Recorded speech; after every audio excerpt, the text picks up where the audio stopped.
Сайн уу? Намайг сэргийлэгч хүү гэдэг. Харин би зөвлөгч охин байна. Сэргийлэгч хүүгийн сэрэмжлүүлэг. Гэрийн орчинд осол гэмтэл үүсэж болдог шүү.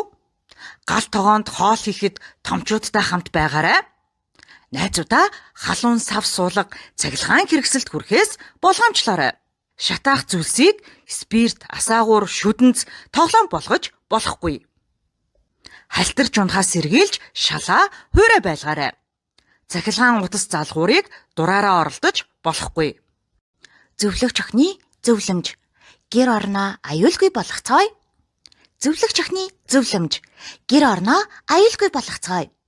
Эцэг эхчүүдээ халуун хоол усыг ширээн дээр тавихдаа хүүхдүүд ойр биш газар байрлуулаарай. Тог тасарсан үед лаасаахта насанд хүрэгчдийн заавраар болгоомжтой хэрэглээрэй. Цонх тагтны ойролцоо авирахгүй байх хэрэгтэй. Хурц эртэй зүйлс хутаг хайчиг хүүхдийн гар хүрэх газар бүү орхиорой.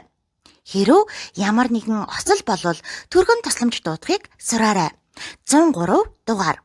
Хамтдаа сэргийлье. Сэргийлэгч хүү? Зөвлөгч охин 2. Баг анхаарсан ч ослыг зогсоож чадна. Гэр орноо аюулгүй байлгацгаая.